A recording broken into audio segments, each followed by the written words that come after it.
Good morning students. कल हमने Gauss's theorem और उसकी एप्लीकेशंस डिस्कस की थी, तो होप आपने वो कंप्लीट कर लिया होगा, फाइनल कर ली होंगी दोनों डेरिवेशंस। हम टेस्ट लेंगे फिर, तो उसके लिए आप इसको साथ साथ तैयार करते रहिए, ठीक है। आज हम बाकी बची हुई एप्लीकेशंस डिस्कस करेंगे गॉसेस थ्योरम की। तो सबसे हम पहले अब हम करेंगे, कल हमने 2 एप्लीकेशंस डिस्कस की थी, आज हम करेंगे तीसरी एप्लीकेशंस। क्या है तीसरी एप्लीकेशन? हम निकालेंगे electric field intensity due to an infinitely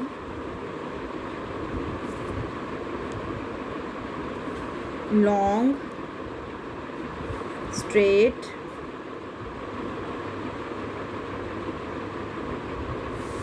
uniformly charged wire. Uniformly charged wire कि एक वायर है, लॉन्ग स्ट्रेट, कितना चार्ज है? यूनिफॉर्मली चार्ज्ड है, पॉजिटिवली चार्ज्ड है, और let its linear charge density is lambda and lambda if l is the length of the wire. और अगर हमने इस पर क्यू चार्ज दिया हुआ है तो लीनियर चार्ज डेंसिटी अगर आपको याद हो तो ये होती है चार्ज पर यूनिट लेंथ। तो the wire is having linear charge density lambda.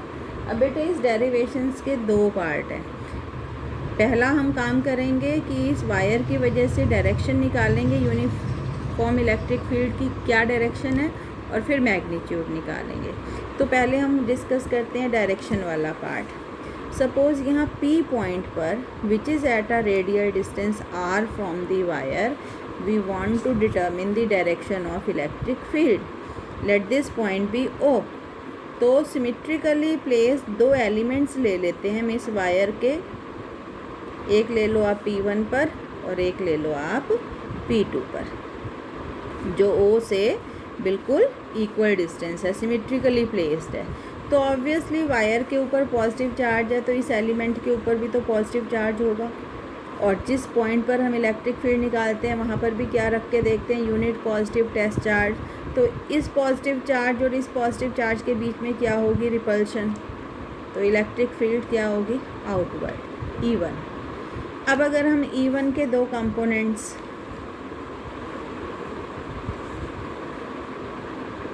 Resolve करें तो ये हो जाएगा E1 cos थीटा और ये हो जाएगा E1 sin थीटा।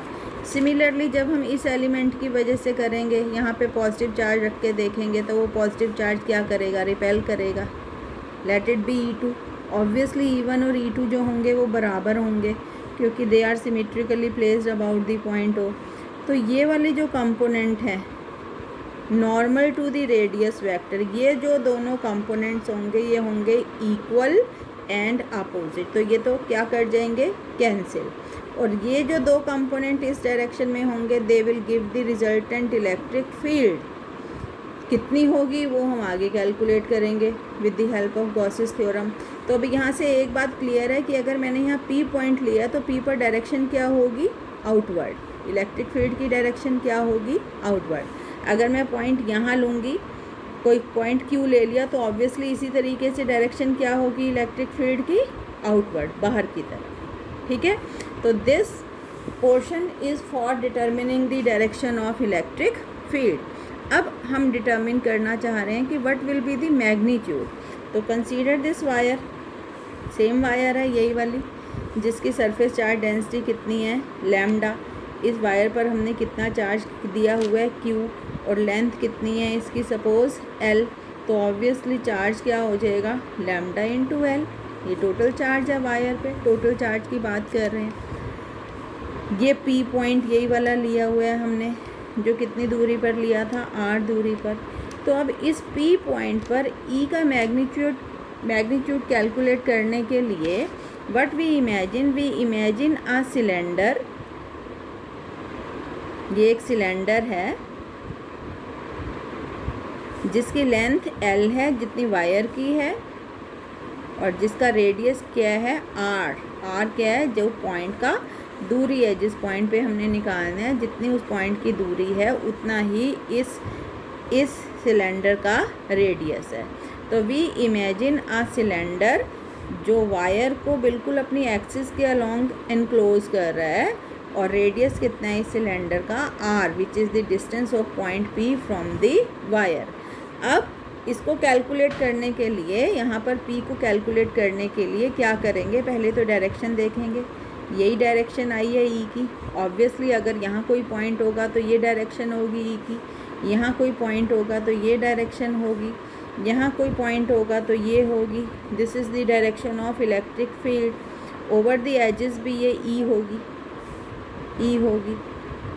यहाँ पे होगा तो ये होगी। अब देखो बेटे, अब इस सिलेंडर में दो चीज़ें हैं। एक तो ये दो किनारे हैं, इनको हम P और Q कह देते हैं, और एक ये कर्व्ड सरफेस है। और जो हमने जिस वायर की वजह से, इस वायर की वजह से P पॉइंट पर इलेक्ट्रिक फील्ड निकालनी थी, तो ये जो वायर है इसको हमने इमेजिन किया है कि it is along the axis of this cylinder. ठीक है, तो पहले हम योगदान देख लेते हैं कि इलेक्ट्रिक फ्लक्स में कितना रहेगा किनारों से और कर्व्ड सरफेस से, फिर टोटल देख लेंगे। तो ओवर द एजेस, अगर मैं किनारों की बात करूं, over the edges P and Q, suppose मैं यहाँ पर निकालना चाह रही हूँ इलेक्ट्रिक फील्ड, ये एरिया वेक्टर लिया है मैंने, तो एरिया वेक्टर तो क्या होता है, अलोंग द आउटड्रॉन नॉर्मल, ये डायरेक्शन है, और E यहाँ पर यही है जो मैंने बनाई थी पहले। कितना एंगल है दोनों में, 90 डिग्री। सिमिलरली यहाँ भी अगर हम DS ले ले तो ये DS है और ये क्या है, ये E है। कितना एंगल है दोनों में, 90 डिग्री। तो over the edges P and Q, दोनों किनारों पर क्या बन रहा है हमारा कि E जो है वो परपेंडिकुलर आ रहा है DS के। तो according to Gauss's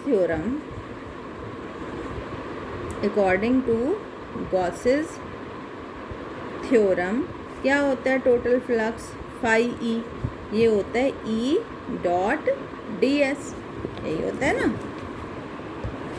E dot DS किसके इक्वल होता है, Q अपॉन एप्सिलॉन नॉट के।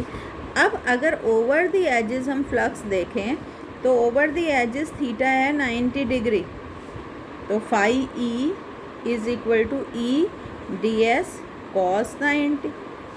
खोल दें इसको तो, और कॉस 90 क्या होता है बेटे, ज़ीरो होता है।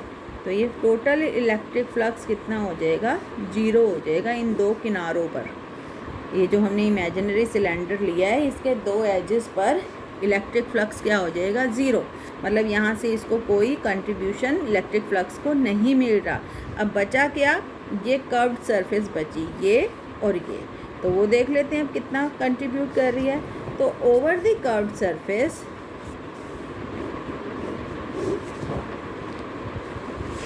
यहाँ देख लेते हैं, ओवर द कर्व्ड सरफेस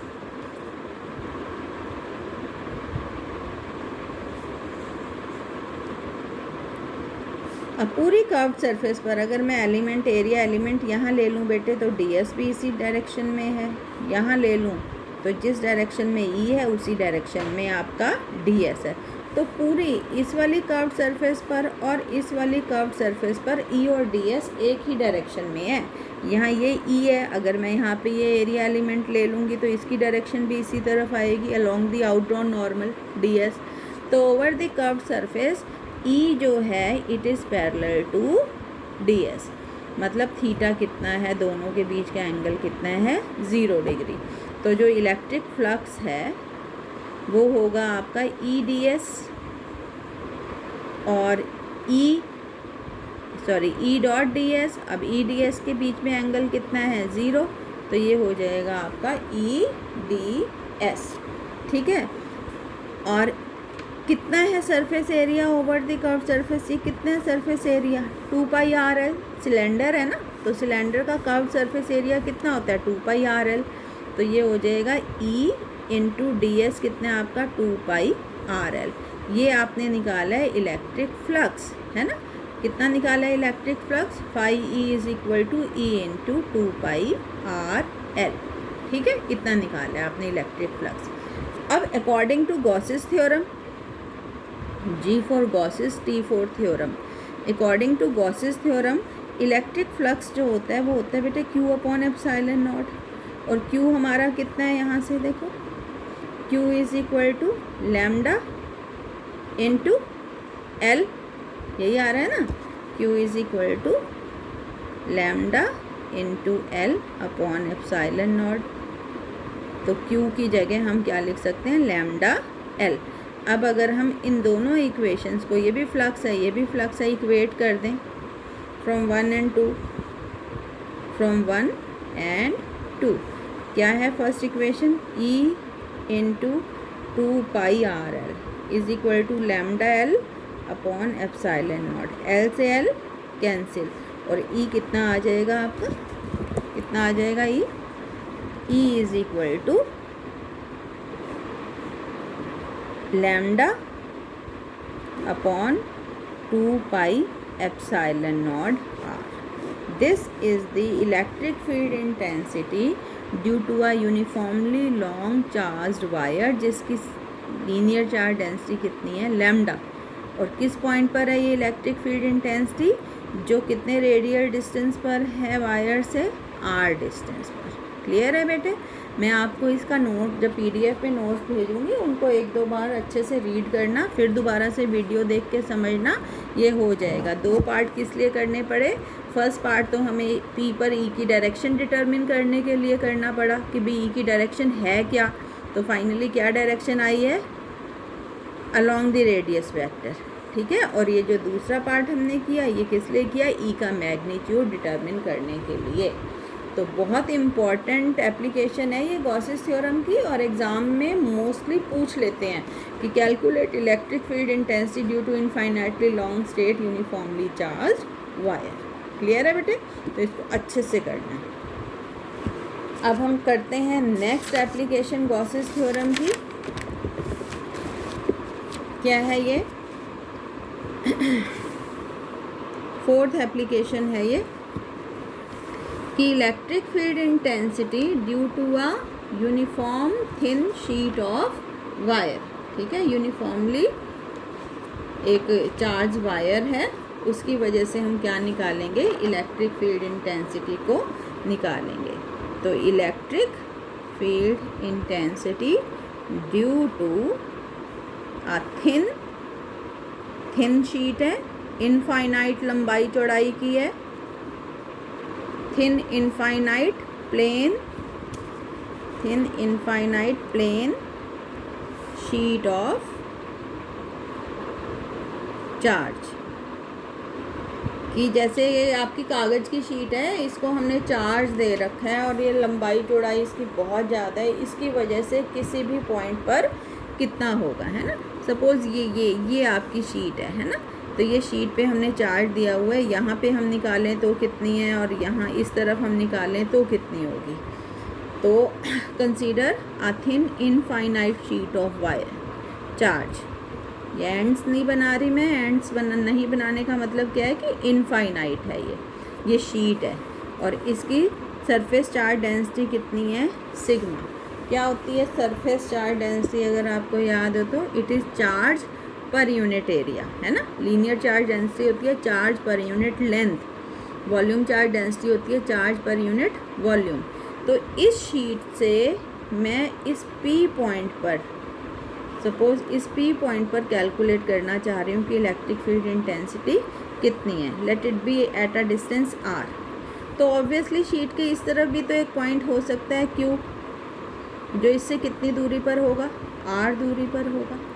तो इस P पर या Q पर इलेक्ट्रिक फील्ड निकालने के लिए वी इमेजिन एक सिलेंडर जो इस शीट को बिल्कुल बीचों बीच से पर्स कर रहा है, भेद रहा है, आर पार जा रहा है।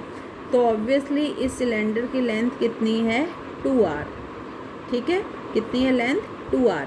अब अगर हमने शीट पे पॉजिटिव चार्ज दिया हुआ है, तो पॉजिटिव चार्ज की वजह से इलेक्ट्रिक फील्ड इंटेंसिटी क्या होती है बेटे, बाहर की तरफ, शीट के इस तरफ यहाँ जाएगी और शीट के इस तरफ यहाँ जाएगी।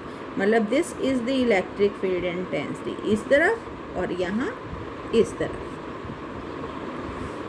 ऑब्वियसली यहाँ इस तरफ और यहाँ इस तरफ। तो ओवर द एजेस इस सिलेंडर के जो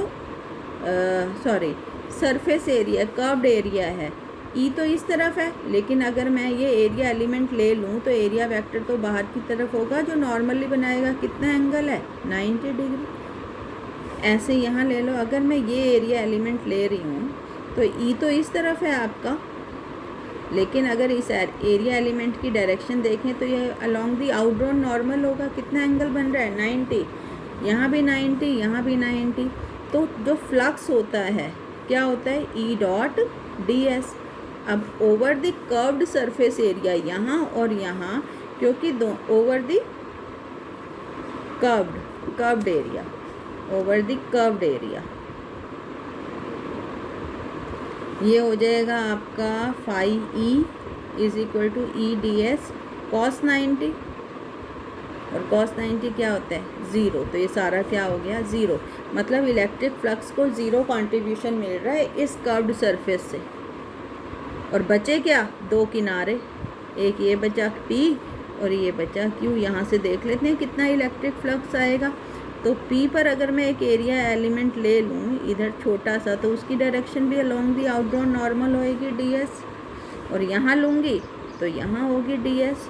तो over the two edges E और ds एक ही डायरेक्शन में है, यहाँ भी एक डायरेक्शन में है और इस किनारे पर भी E और ds एक डायरेक्शन में है। तो ओवर द एजेस, अब देखो इसमें उल्टा चल रहा है। जो चार्ज वायर थी उसमें कर्व्ड सरफेस से आया था कंट्रीब्यूशन और किनारों पे 0 हुआ था। इसमें किनारों से आ रहा है और कर्व्ड सरफेस से क्या हुआ है 0 हुआ है, ध्यान रखना ये बात। तो ओवर द एजेस, एक किनारा ये है, एक किनारा ये है ना। तो टोटल इलेक्ट्रिक फ्लक्स हो जाएगा दो एजेस है ना, तो 2 ई डॉट डी एस एक किनारे से और ई डॉट डी एस एक किनारे से, तो 2 ई डॉट डी एस। अब क्योंकि दोनों एक दूसरे के पैरेलल है, ई डी एस कॉस 0, और कॉस 0 कितना होता है 1, तो फ्लक्स आ गया आपका 2 ई डी एस, ये एक इक्वेशन। और अगर हम गॉसेस थ्योरम लगाएं तो गॉसेस थ्योरम के अकॉर्डिंग फ्लक्स क्या होता है Q अपॉन एप्सिलॉन नॉट। अब Q कितना है, यहाँ देखो बेटे, यहाँ पे चार्ज डेंसिटी अगर मैं सिग्मा लूँ तो चार्ज डेंसिटी होती है चार्ज पर यूनिट एरिया। कितना एरिया है इन किनारों का, कितना एरिया लिया है मैंने यहाँ पे ds लिया है, कितना लिया है ds। तो ये हो जाएगा यहाँ से Q is equal to sigma into ds। तो यहाँ Q की जगह हम लिख सकते हैं sigma into ds upon epsilon not. ये हो गई इक्वेशन 2। ये भी फ्लक्स है, ये भी फ्लक्स है, इक्वेट कर दो। इक्वेटिंग 1 एंड 2, तो ये हो जाएगा 2e ds is equal to sigma ds upon epsilon naught. ds से ds कैंसिल, और कितना आ गया e sigma upon 2 epsilon naught. बहुत इम्पॉर्टेंट है कि due to thin infinite sheet of charge, जिसकी सरफेस चार्ज डेंसिटी कितनी है बेटे सिग्मा, उसकी वजह से P पॉइंट पर इलेक्ट्रिक फील्ड इंटेंसिटी कितनी होती है सिग्मा अपॉन 2 एप्सिलॉन नॉट। इसमें देखो अब ये डिस्टेंस पर डिपेंड नहीं कर रहा है, यहाँ पे इलेक्ट्रिक फील्ड इंटेंसिटी इन सारे पॉइंट पे क्या है यूनिफॉर्म है, सारे पॉइंट्स पे क्या है यूनिफॉर्म है। It is sigma upon 2 epsilon naught. और अगर हम एक नोट ले लें, क्या नोट है कि if sheet has uniform thickness, पतली ना हो के अगर उसकी एक थिकनेस हो, शीट की मोटाई हो, तो हमें ये आगे वाला एरिया अलग और ये पीछे वाला एरिया अलग हम डिस्कस करेंगे, है ना। तो ट्वाइस हो जाएगी, डबल हो जाएगी। तो उस केस में इलेक्ट्रिक फील्ड इंटेंसिटी डबल हो जाएगी, किसकी सिग्मा अपॉन 2 एप्सिलॉन नॉट की, थिन की वजह से जो आई थी। 2 and 2 गेट कैंसिल, तो it is sigma upon epsilon not अगर sheet has uniform thickness. Clear है। तो this is the electric field intensity due to thin infinite plane sheet of charge. देखो बेटे इनको 2-2 3-3 बार आपको करना पड़ेगा तब ये फाइनल होंगे। तो हम टेस्ट भी अकॉर्डिंगली ऐसे ही रखेंगे, पूरी सिलेबस का एक बार ना रख के हम 2-2, 3-3 एप्लीकेशंस का रखेंगे, ठीक है। और अब लास्ट एप्लीकेशंस हैं इसकी गॉसेस थ्योरम की, कि इलेक्ट्रिक फील्ड इंटेंसिटी निकालेंगे हम due to two parallel sheets of charge. Electric field intensity due to two thin infinite plane sheets of charge held parallel to each other।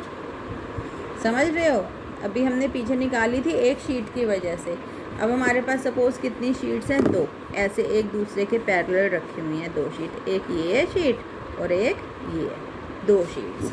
तो ये अगर हम ऐसे करें तो देखो ऊपर से आपको ये लाइन दिख रही है ना, तो एक लाइन ही नज़र आ रही है, this is the one sheet and this is the other sheet. एक शीट ए ले लो और एक शीट ले लो बी। इसकी सरफेस चार्ज डेंसिटी सिग्मा 1 ले लो और इसकी सरफेस चार्ज डेंसिटी सिग्मा 2 ले लो। तो अभी हमने निकाली है कि एक थिन इनफाइनाइट प्लेन शीट की वजह से जो डेंसिटी होती है वो होती है E1 is equal to sigma 1/2 epsilon naught, और E2 इस हिसाब से कितनी हो जाएगी, सिग्मा 2/2 एप्सिलॉन नॉट। अब ऑब्वियसली शीट के इस तरफ इलेक्ट्रिक फील्ड की डायरेक्शन ये होगी और इस तरफ इधर जाएगी। तो अब हम देख लें ए की वजह से अब कैसे है, अगर हम ए की वजह से E1 मान रहे हैं तो this is the direction of E1। अब मैं चाहे जितनी मर्जी दूर चली जाऊँ इस तरफ, मतलब शीट के इस तरफ E1 हमेशा यहीं रहेगा, चाहे आप और आगे चले जाओ तो भी E1 की डायरेक्शन यही रहेगी, और शीट के दूसरी तरफ ये रहेगी E1।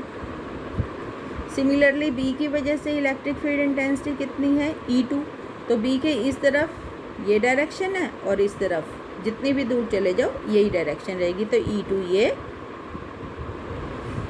और इस तरफ ये E2, ठीक है। तो हम ये 3 रीजन्स में बांट लेते हैं। एक ये लेफ़्ट वाला, शीट्स के लेफ़्ट वाली साइड इसको 1 रीजन कह दो, एक शीट्स के बीच वाला हिस्सा इसको रीजन 2 कह दो, एक राइट वाला हिस्सा इसको रीजन 3 कह दो, ठीक है। तो अब total electric field first region में कितनी होगी, total electric field in region 1। अब देखो जो इलेक्ट्रिक फील्ड इस तरफ पॉइंट कर रही है उसको हम नेगेटिव लेंगे, मतलब जो राइट टू लेफ़्ट जा रही है नेगेटिव, और जो लेफ़्ट से राइट जा रही हैं ऐसे उनको हम पॉजिटिव लेंगे। ग्राफ बनाते हैं ना ग्राफ, तो जो इस तरफ पॉइंट कर रहा होता है पॉजिटिव एक्स एक्सिस की तरफ वो पॉजिटिव लेना है, और जो इस तरफ पॉइंट कर रहा है उसको क्या लेना है, उसको नेगेटिव लेना है। तो यही हमारे पास है। अब इधर देखो फर्स्ट रीजन में E1 और E2 दोनों इस तरफ पॉइंट कर रहे हैं नेगेटिव एक्स एक्सिस की तरफ, तो total electric field -E1 -E2। E1 कितना है बेटे आपका, -sigma 1/2 epsilon not -sigma 2/2 epsilon not, है ना। वैल्यूज़ पुट कर दी E1 E2 की, क्या कॉमन आ गया, -1/2 एप्सिलॉन नॉट और सिग्मा 1 प्लस सिग्मा 2, यही आएगा ना। This is equation 1। सिमिलरली बीच वाले रीजन में टोटल इलेक्ट्रिक फील्ड बताओ कितनी होएगी। अब ये इलेक्ट्रिक फील्ड जा रही है पॉजिटिव एक्स एक्सिस की तरफ, तो ये प्लस है, और ये जा रही है नेगेटिव की तरफ, इसको लेना है माइनस, तो +E1 और -E2 रख दो वैल्यू। +E1 कितना है आपका, sigma 1/2 epsilon not minus E2 की वैल्यू ये रही सिग्मा 2/2 एप्सिलॉन नॉट, क्या कॉमन आया 1/2 एप्सिलॉन नॉट, और अंदर सिग्मा 1 माइनस सिग्मा 2, ये हो गई आपकी इक्वेशन 2। और तीसरा इस वाले रीजन में देखेंगे फाइनल इलेक्ट्रिक फील्ड कितनी आ रही है,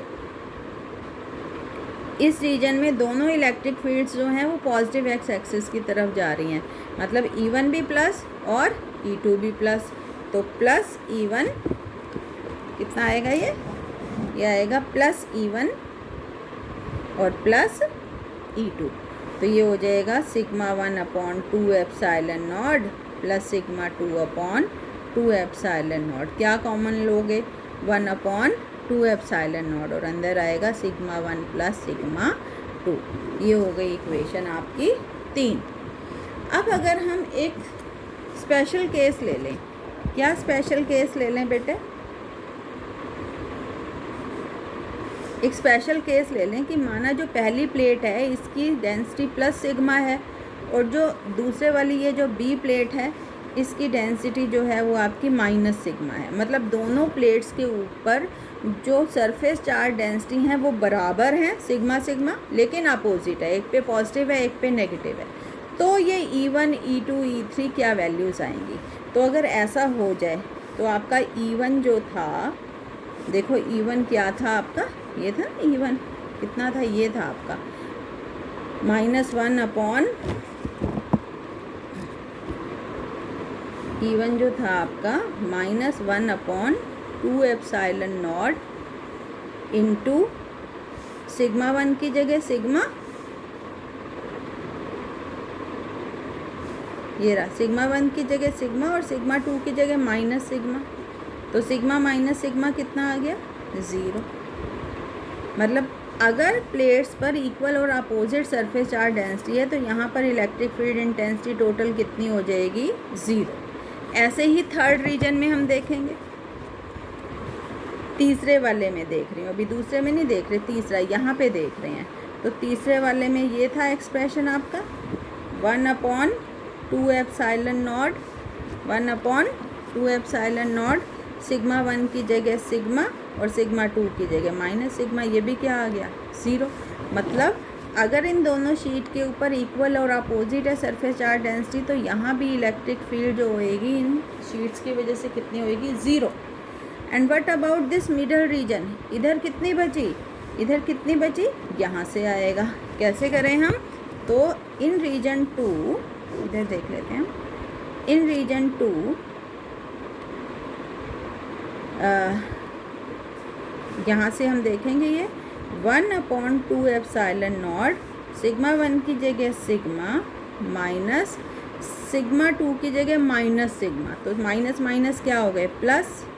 तो ये हो गया बेटे आपका E2 is equal to 1/2 epsilon naught into 2 sigma, और 2 से 2 क्या हो जाएगा, कैंसिल। और फाइनली कितना आएगा इन बिटवीन रीजन में, सिग्मा अपॉन एप्सिलॉन नॉट। तो यूनिफॉर्म है, ये आर पर डिपेंड नहीं कर रही। मीन्स कि अगर इन शीट्स पर इक्वल और अपोजिट सरफेस चार्ज डेंसिटीज़ हैं तो यहाँ इस हिस्से में भी इलेक्ट्रिक फील्ड 0 हो जाती है, इस हिस्से में भी इलेक्ट्रिक फील्ड 0 हो जाती है, और बीच में कितनी आती है, सिग्मा अपॉन एप्सिलॉन नॉट। यहाँ भी यहाँ भी यहाँ भी यहाँ भी सारी जगह कितनी होगी, सिग्मा अपॉन एप्सिलॉन नॉट। ये तरीका है जिससे हम यूनिफॉर्म इलेक्ट्रिक फील्ड जो है वो उसको क्रिएट करते हैं। हम 2 प्लेट्स ले लेते हैं, एक प्लेट पे जितना पॉजिटिव चार्ज देते हैं दूसरी प्लेट पर उतना ही नेगेटिव चार्ज, और दोनों प्लेट्स का एरिया क्योंकि सेम है तो मतलब क्या हुआ, दोनों की सरफेस चार्ज डेंसिटी बराबर और अपोजिट हो गई। और ऐसा करते ही ये जो बीच की जगह है इस सारी जगह में यूनिफॉर्म इलेक्ट्रिक फील्ड स्थापित हो जाती है, और वो कितनी होती है, सिग्मा अपॉन एप्सिलॉन नॉट। यहाँ भी 0 और यहाँ भी 0। तो this is the final application of Gauss's theorem. बच्चों इम्पॉर्टेंट है, गॉसेस थ्योरम का स्टेटमेंट और प्रूफ भी अपने आप में बहुत इम्पॉर्टेंट डेरिवेशन बनता है। और ये जो हमने एप्लीकेशंस करी हैं 5, पहली करी थी ड्यू टू स्फेरिकल शेल, दूसरी करी थी due to solid charge non conducting sphere, तीसरी आज करी थी वायर की वजह से निकाली थी, वो बहुत इम्पॉर्टेंट है, चौथी infinite plane sheet of charge और 2 infinite plane sheet of charge के बीच में। तो ये 5 एप्लीकेशंस हैं इनको मिला के 6 डेरिवेशंस होते हैं बेटे, जो बहुत इंपॉर्टेंट है एग्ज़ाम के लिए। तो आप इनको फाइनल करो, मैं आपको टेस्ट की डेट बताऊंगी कि हम किस तारीख को रखेंगे, लेकिन आप इसको करते रहो। इसका PDF भेज रही हूँ मैं, अगर कोई दिक्कत आए तो आप मुझसे फिर फ़ोन करके पूछ सकते हैं, ठीक है बेटे। तो ये आज इसको ज़रूर करना है बेटे, जो भी काम चल रहा है फिज़िक्स का उसको साथ साथ निपटाना है। इकट्ठा हो जाएगा तो फिर ना आपसे होगा ना आपकी समझ में आएगा। तो थैंक यू।